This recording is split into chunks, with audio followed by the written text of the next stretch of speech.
Hello guys, welcome back to my channel Arushi Anvil lifestyle. তো চলো আজকে তোমাদের সঙ্গে একটা শেয়ার করব নতুন রেসিপি।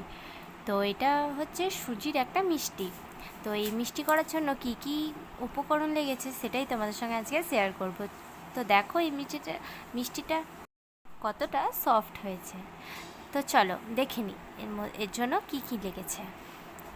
তো এখানে তোমরা ফার্স্টেই একটা কড়াই গরম করে নেবে। তারপর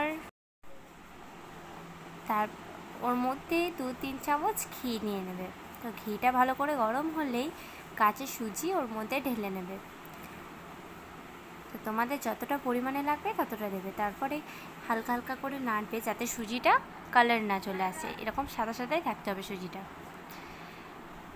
তারপর ওর মধ্যে পরিমাণ মতো চিনি অ্যাড করবে তোমরা।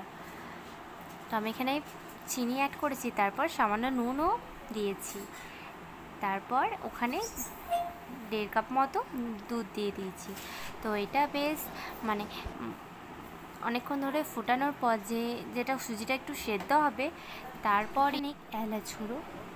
এটা যখন ফুটে যাবে তখন এটাকে এরকমভাবে নেড়ে চেড়ে এরকম শক্ত করে নিতে হবে, যেভাবে তোমরা আটা মাখো সেরকম এটা শক্ত হয়ে যাবে। তখন এটাকে একটা পাত্রর মধ্যে নিয়ে নিতে হবে। তো দেখো আমি এখানে তারপর ওই সুজিটার মধ্যে সুজিটা যে ঠান্ডা হয়ে যাবে তার মধ্যে আমি একটু গুঁড়ো দুধও অ্যাড করেছি। তো এটা দিয়ে ভালো করে মেখে নিতে হবে সুজিটাকে। তারপর দেখো এখানে একটা ডো তৈরি হয়ে যাবে। তারপর এরকম একটু হাতে ঘি নিয়ে এরকম করে সাজিয়ে সাজিয়ে নিতে হবে। তোমরা গোলও করতে পারো, এরকমও করতে পারো। তারপর এখানে গরম জল হতে দিয়েছি। এরপর একটা ফুটো ঝাড়না বা কিছু দিয়ে এরকমভাবে ওর মধ্যে দিয়ে দিতে হবে। তারপর এইগুলো সব সাজিয়ে দেবে ওর মধ্যে। আমি সবগুলো দিয়ে দিয়েছি এর মধ্যে। তারপর একটা ঢাকনা দিয়ে দিয়েছি। একটা ঢাকা দিয়ে দিলে ভাপটা যেহেতু না বেরোয়, তার জন্য একটা ঢাকা দিয়ে দিয়েছি আমি এখানে।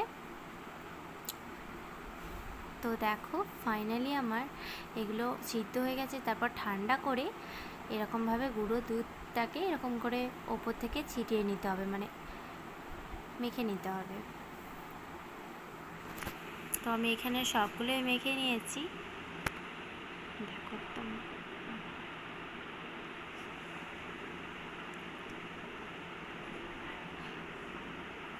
তো আমার দেখো এখানে সবগুলো হয়ে গেছে। তো তোমরা প্লিজ লাইক করো।